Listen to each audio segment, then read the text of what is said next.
बिहार का चर्चित हत्याकांड श्रेया हत्याकांड। आप तमाम दर्शकों को यह हत्याकांड याद होगा। बीते दिनों श्रेया की हत्या कर दी गई, जहां पर यह चर्चा का विषय बन गया कि आखिर इस लड़की ने, जो 16 वर्षीय थी, इस लड़की का हत्या हुआ या फिर इसने खुदकुशी की है। श्रेया की जब तस्वीर सामने आती है सोशल मीडिया पर, तो लोगों की रूहें कांप जाती है कि किस प्रकार भी क्या हत्या हो सकता है। श्रेया का तस्वीर चारों तरफ फैलता है। उसके बाद पुलिस जांच करती है। पुलिस जांच करने के बाद अब जो है, अब आरोपियों का पता चल गया है। यह आरोपी जो है वह होटल मालिक है, 2 सगे भाई हैं।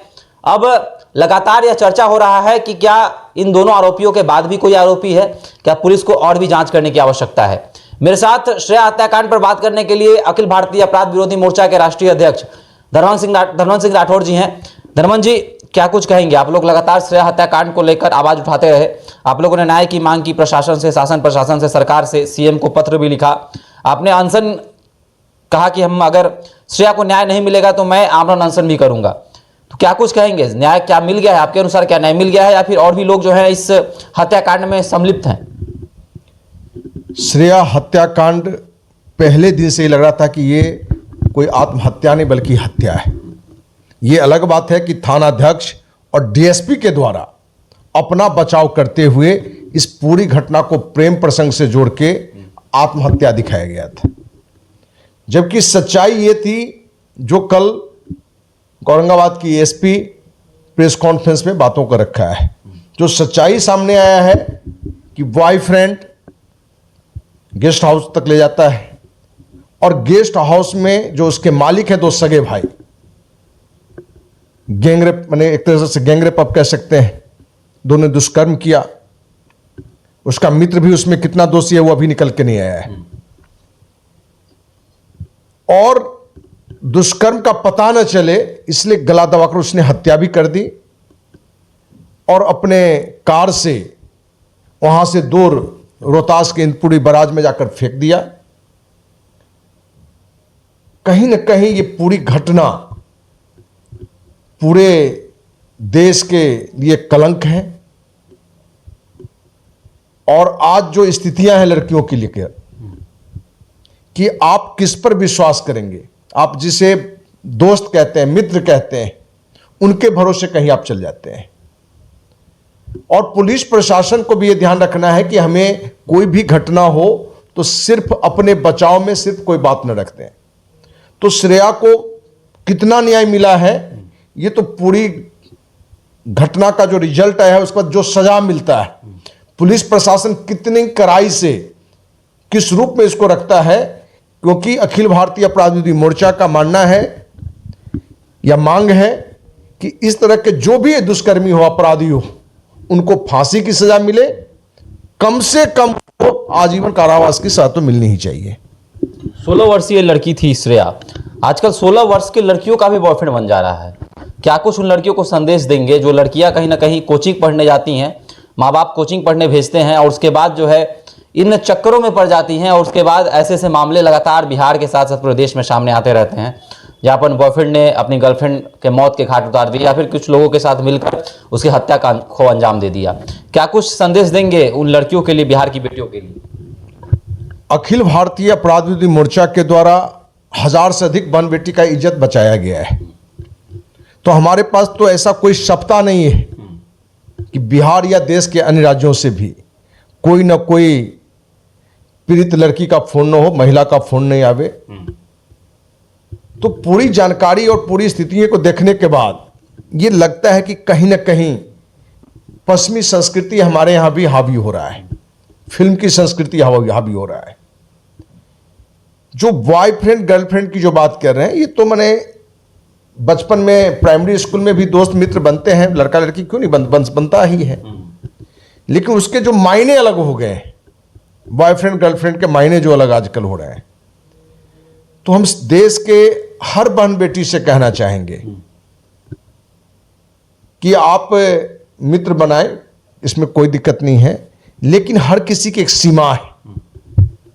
वो लड़की हो या महिला हो, आपके जो भी पुरुष मित्र हैं, सगे संबंधी हैं,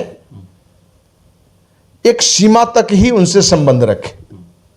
और किसी भी स्थिति में अकेले आपको वो गेस्ट हाउस, होटल, कोई भी एकांत स्थान चलने की बात कहे तो उससे आप परहेज करें, क्योंकि आज एक नहीं अनेकों घटना घट रही है कि बॉयफ्रेंड लड़की को अपने होटल में बुलाता है और दुष्कर्म की घटना को अंजाम देता है। और ये घटना सिर्फ एक जगह नहीं बल्कि पूरे देश से ये घटना आ रहा है। तो कहीं ना कहीं ये परिवार की भी जिम्मेवारी है कि अपने परिवार में जो लड़कियां हैं या लड़का है उनको इस बात को लेकर गाइड करें कि कहाँ आपको जाना चाहिए, कब जाना चाहिए, कितने रिश्ते रखने चाहिए। तो कहीं ना कहीं इस तरह की दुष्कर्म की घटना से बचा जा सकता है। श्रेया के हत्याकांड में जिन 2 होटल मालिकों को गिरफ्तार किया गया है उसमें एक बॉयफ्रेंड भी है उसका, 3 लोग, क्या कुछ मांग करेंगे शासन प्रशासन से उसकी सज़ा को लेकर? आप लोगों ने लगातार इस चीज़ को कहा भी है कि कड़ा सज़ा मिलना चाहिए जिसको जो पूरी दुनिया देखे, तो क्या लग रहा है कि क्या सज़ा की मांग करेंगे? नहीं, हमने तो फांसी की सजा कही कि ऐसे लोगों को ये इस घटना की किसी भी घटना में यदि कोई एक व्यक्ति दुष्कर्म करता है तो समझ में बात आती है कि उसका बुद्धि भ्रष्ट हो गया, लेकिन कहीं एक से अधिक लोग हैं तो ये एक सुनियोजित योजना को दिखाता है। और इस घटना में तो दिखता ही है कि ये एक सुनियोजित योजना था जिसके तहत उसका बॉयफ्रेंड गेस्ट हाउस ले जाता है। और ये कितना दुष्कर्म में शामिल है वो स्पष्ट रूप से भी प्रशासन द्वारा नहीं आया है, लेकिन वो दोनों भाई को दुष्कर्मी माना गया है और उसी दोनों भाई पर मेन रूप से कि दुष्कर्म और उसके बाद गला दबाकर हत्या का आया है। तो इस तरह की घटना में फांसी की सजा हो या कम से कम आजीवन कारावास की सजा हो कि इस तरह की दुष्कर्म की घटना को अंजाम करने की बात तो दूर, सोच में भी लोगों को नहीं आवे। अच्छा, पुलिस को भी क्या सीख लेने की आवश्यकता है? पुलिस जो है लगातार ये कह रही थी कि यह हत्या नहीं, यह खुदकुशी है, और लोग यह आवाज़ भी उठा रहे थे, औरंगाबाद के लोग हो, नवीनगर के लोग हो, तमाम जो लोग वहाँ जा रहे थे, जो संगठन के लोग, वो भी कह रहे थे कि पुलिस जो है जल्दीबाजी कर रही है हत्याकांड में। तो क्या अब इस हत्या का उद्भेदन हो गया है तो पुलिस को भी क्या सीख लेने की आवश्यकता है कि किसी भी कोई भी ऐसी घटना हो उस पर धीरे धीरे काम किया जाए, बारीकी से काम किया जाए, तभी इस घटना का अंजाम पता लग सकेगा? देखिए, यहाँ तो दुष्कर्म हुआ और हत्या हुआ और एक राजनीतिक रूप से भी हर राजनीतिक दल के लोग गए, संस्था के लोग गए, तो इस मुद्दे पर तो एक क्रांति का माहौल हो गया। इसलिए पुलिस प्रशासन पर एक बड़ा दबाव था कि इस घटना का उद्भेदन करे और दूध का दूध पानी का पानी करके बाहर निकाले, नहीं तो प्रशासन के खिलाफ एक आंदोलन का संभावना था जो होता ही, जिसमें हमने खुद भी कहा था कि यदि श्रेया को न्याय नहीं मिलेगा तो अनिश्चित कार्यान्वयन पर हम स्वयं बैठेंगे। सच्चाई यह है कि दुष्कर्म की अभी 90% से अधिक घटना में पुलिस ईमानदारी से काम नहीं कर रही है, प्रशासन ईमानदारी से काम नहीं कर रहा है, इसलिए जो पीड़ित हैं उनको न्याय नहीं मिल पाता है। कल भी एक लड़की जिसके साथ दुष्कर्म हुआ था, न्यायालय में केस भी चल रहा है, लेकिन उसे न्याय मिलता हुआ नहीं दिख रहा है, क्योंकि उसके मेडिकल जांच से लेके हर जगह तक पुलिस ने कहीं ना कहीं गलत जानकारी दी है, रिपोर्ट में गलत किया गया है।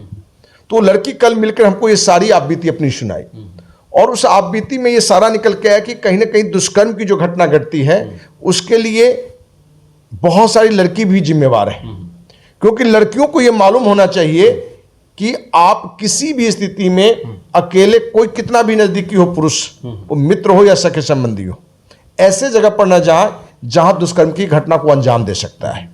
कल भी जो जानकारी हमें मिला तो उसमें यह लगा कि उसमें लड़की को जाना नहीं चाहिए, क्योंकि ये कड़वी सच्चाई है कि 90% से अधिक पुरुष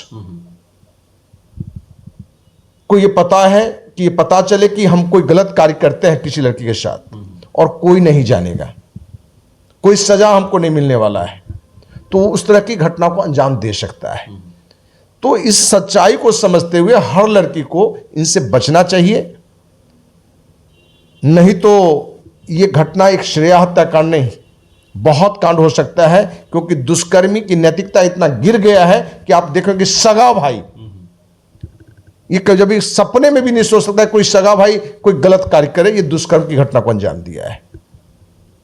तो जहां सगा भाई दुष्कर्म की घटना को अंजाम दे सकता है, तो कोई भी पुरुष अकेले में हो, किस स्थिति में है। और आज युवाओं में नशा का भी एक प्रकोप चला है, बहुत ज्यादा प्रभाव है, कहीं ना कहीं इस नशे की स्थिति में भी इस तरह की दुष्कर्म की घटना को लोग अंजाम ज़्यादा देते हैं, जिसमें लड़का तो नशा कर ही रहा है ज़्यादा, लेकिन अब कुछ लड़कियां भी नशा कर रही हैं। इसलिए पूरी घटना में जहां जो श्रेया के लिए हत्याकांड के लिए दोषी है उसको कड़ी सजा मिले, वहीं समाज में एक सामाजिक संगठन या जो भी लोग युवा जिनके सामाजिक कार्यकर्ता है या संगठन के लोग हैं, उनको एक मैसेज देना चाहिए कि लड़कियों को किस स्थिति में जाना चाहिए, किस स्थिति में कपड़े पहन के कहाँ होना चाहिए। कहीं ना कहीं आज लड़कियां भी, बहुत सारी लड़कियां, बहुत सारी महिला संगठन हो सकता है मेरा विरोध भी करे, लेकिन कपड़े उटपटांग टाइप का पहन के लोग निकल चलती हैं, और वो भी अकेले लड़का से मिलने के लिए, वो भी एकांत स्थान में।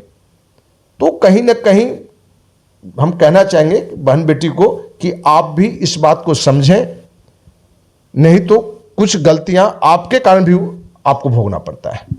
तो बिल्कुल श्रेया हत्याकांड से सीख लेने की भी आवश्यकता है। जिस श्रेया का बॉयफ्रेंड भी उसके हत्या में शामिल है, तो कहीं ना कहीं बिहार के साथ साथ पूरे देश की लड़कियों को भी यह जानने की आवश्यकता है कि आप जिससे दोस्ती करती हैं वह सही इंसान है या नहीं। दोस्ती करना कोई बुरी बात नहीं है, लेकिन सच्चा दोस्त होना चाहिए जो साथ निभाए, ये नहीं कि आपके साथ मिलकर आपके हत्या को ही अंजाम दे दे। तो तमाम तरह की चीज़ें हैं। धर्मा सिंह राठौर जी ने यह भी कहा है कि आजकल नशा का प्रचलन इतना बढ़ गया है कि जो युवा हैं बिहार के, वह काफ़ी नशा ले रहे हैं, हमेशा नशे में रहते हैं और नशे के हालात में भी ऐसी घटनाओं को अंजाम दे देते हैं। तो श्रेया हत्याकांड को लेकर आप क्या कहेंगे? गेस्ट हाउस के जो संचालक हैं उनको पकड़ लिया है पुलिस ने, साथ ही साथ उसका बॉयफ्रेंड भी है। तो क्या लगता है, श्रेया को न्याय मिल गया है या फिर इस हत्याकांड में और भी जो है कुछ होना बाकी है, या फिर पुलिस को और जांच करने की आवश्यकता है? आपको क्या लग रहा है, आप भी हमारे साथ साझा कर सकते हैं। धन्यवाद।